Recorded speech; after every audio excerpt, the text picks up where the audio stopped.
नमस्कार दोस्तों। स्वागत है आप सभी का एक बार फिर से। दोस्तों, अगर आप अपनी लाइफ में कुछ नया सीखना चाहते हैं तो मेरे साथ ज़रूर बने रहिएगा और मेरे चैनल को लाइक करिएगा, शेयर करिएगा, सब्सक्राइब ज़रूर करिएगा ताकि मेरा हर नया वीडियो अब तक आता रहे। दोस्तों, आज मैं फिर एक नई रहस्यमय वीडियो लेकर आपके साथ उपस्थित हो गया हूँ और आज की वीडियो में मैं आपको बताऊँगा कि गुरु गोरखनाथ का जन्म कैसे हुआ था, किसी स्त्री के गर्भ से हुआ था या फिर कोई और तरीके से हुआ था। तो आइए दोस्तों इस वीडियो में जानते हैं। लेकिन दोस्तों, इससे पहले आपसे एक छोटी सी रिक्वेस्ट है कि अगर आपने मेरे चैनल को सब्सक्राइब नहीं किया तो सब्सक्राइब ज़रूर कर दें। तो आइए चलते हैं सीधे वीडियो पे।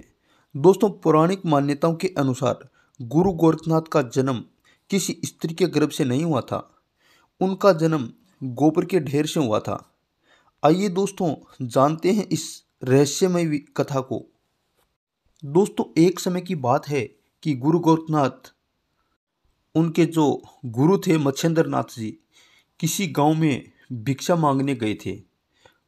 और जब गांव में वो भिक्षा मांगने गए तो उनको वहां एक भिक्षा मांगते समय एक घर से एक स्त्री भिक्षा देने आई। गुरु मच्छेंद्र नाथ जी ने देखा कि वह स्त्री चेहरे से बहुत ही चिंतित है और वह बहुत ही उदास थी। तो गुरु मच्छेंद्र नाथ जी ने पूछा कि हे पुत्री, ऐसा क्या कारण है कि तुम इतनी उदास हो। तो वह स्त्री बोली कि हे बाबा, मेरी कोई संतान नहीं है, आज तक कोई भी संतान नहीं हुई है और मैं निसंतान हूँ। संतान के समस्या से बड़ी ही दुखी हूँ मैं, और संतान के चिंता के कारण ही मैं उदास रहती हूँ। तो बाबा मच्छेंद्र नाथ बोले, हे पुत्री, अब अपनी उदासी को हटा दीजिए, मैं तुम्हें प्रसन्न कर दूंगा और मैं तुम्हें एक बभूति देता हूँ।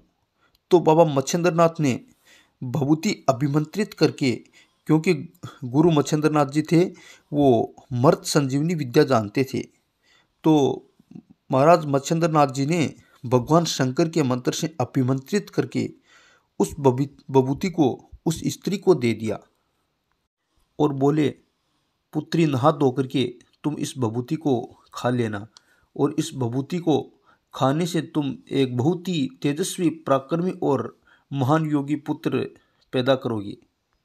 तो दोस्तों, उस बभूति को देकर के गुरु मच्छेंद्र नाथ जी तो चले गए और वह स्त्री उस बभूति को लेकर के प्रसन्नपूर्वक अपने घर जाती है। परंतु उसी समय उस स्त्री की एक पड़ोसन थी, वो आ जाती है और कहती है कि हे बहन, आज तुम इतनी खुश क्यों हो। तो वह स्त्री कहती है कि आज मुझे एक संत बाबा मिले थे, महात्मा मिले थे और उन्होंने मुझे एक बभूति प्रदान की है और कहा है कि नहा धो करके खा लेना, जिसे तुम्हें पुत्र की प्राप्ति होगी। तो यह बात सुन करके उनकी पड़ोसन कहती है कि बहन, ये साधु संत है, वो बड़े ही ढोंगी होते हैं, उनकी बातों में आकर तुम्हें ऐसा नहीं करना चाहिए। हो सकता है ऐसा करने से आप पर कोई और आपदा आ जाए, इसलिए तुम इस विभूति को मत खाना। तो दोस्तों, उस पड़ोसन की ऐसी डरावनी बातों में आकर के वह स्त्री बेचारी बहुत डर जाती है और उस विभूति को अपने घर के पीछे जो गोबर का ढेर था उसमें डाल देती है, यानी वहाँ पे फेंक आती है। तो धीरे धीरे समय निकलता गया और उस गोबर के ढेर में एक बालक स्वतः ही जन्म हो जाता है। क्योंकि गुरु मच्छेंद्र नाथ जी को कोई छोटे साधु नहीं थे, बहुत बड़े ही विद्वान और तेजस्वी संत थे, वह पूरी विद्या जानते थे। और दोस्तों, एक बहुत ही बड़ा चमत्कार होता है वहाँ पर एक गाय हमेशा आती थी और अपना दूध उस गोबर में निचोड़ कर चली जाती थी, जिस दूध से गुरु गोरखनाथ जी है वो अपना पालन पोषण कर रहे थे गोबर के अंदर। तो दोस्तों, धीरे धीरे समय निकलता गया और जब 12 वर्ष व्यतीत हो गए तो एक दिन गुरु मच्छेंद्र नाथ जी वापस उसी गांव में पधारे।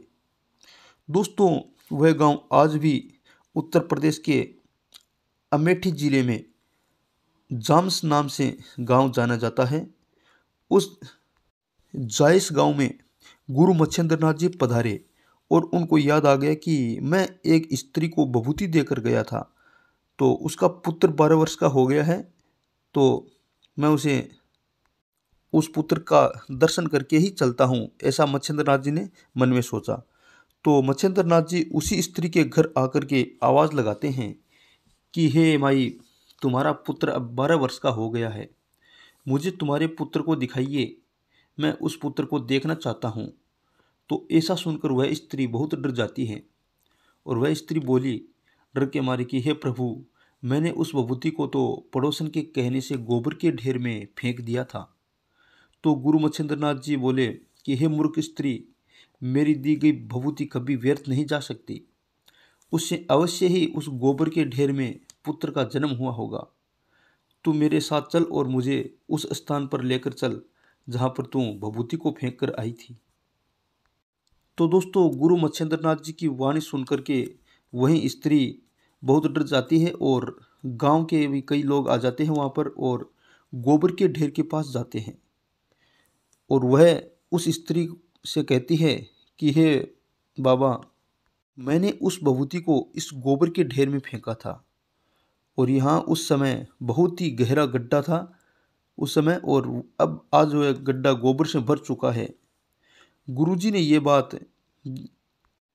गौर से देखा तो वहाँ एक गाय खड़ी थी और गाय के स्तनों से दूध अपने आप बह रहा था, यानी कि दूध निकल रहा था। तो गुरुजी ने अपने शिष्यों को आदेश दिया, मच्छिंद्रनाथ जी ने अपने शिष्यों को कहा कि इस गोबर के ढेर को खोदिए। तो उन शिष्यों ने उस गोबर के ढेर को खोदना शुरू कर दिया। बाद में गुरुजी ने आवाज़ लगाई तो उस गड्ढे में से एक 12 वर्ष का बड़ा ही पराक्रमी और धर्मात्मा और बड़ा ही सुंदर बालक निकला था। उस बालक को मच्छिंद्रनाथ जी ने अपने साथ ले लिया। वह स्त्री और गांव वाले अचंभित रह गए। वह स्त्री पुकारने लगी और रोने लगी कि हे प्रभु, मैं आपकी सिद्धियों को अपरिचित थी, मैं आपकी सिद्धियों को समझ नहीं पाई थी। हे प्रभु, मैं आपसे माफ़ी मांगती हूँ और मुझे माफ़ कर दीजिए। मेरे कोई संतान नहीं है और आप यह पुत्र मुझे प्रदान कर दीजिए, तो इससे आप मुझे दे ही दीजिए।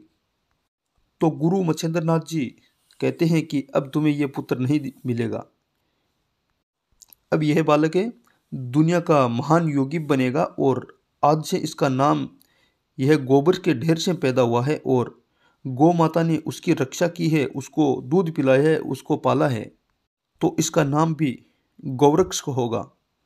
तो इस तरीके से गुरु गोरखनाथ जी का जन्म हुआ और गुरु गोरखनाथ जी महाराज है वो भगवान शंकर के ही अवतार थे।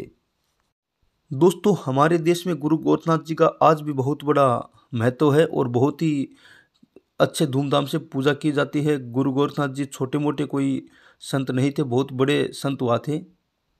हर गांव में, हर कोने कोने में गुरु गोरखनाथ जी महाराज की पूजा होती है। तो दोस्तों, मेरा वीडियो कैसा लगा लाइक करिएगा, शेयर करिएगा, सब्सक्राइब करिएगा। फिर मिलते हैं अगली वीडियो में।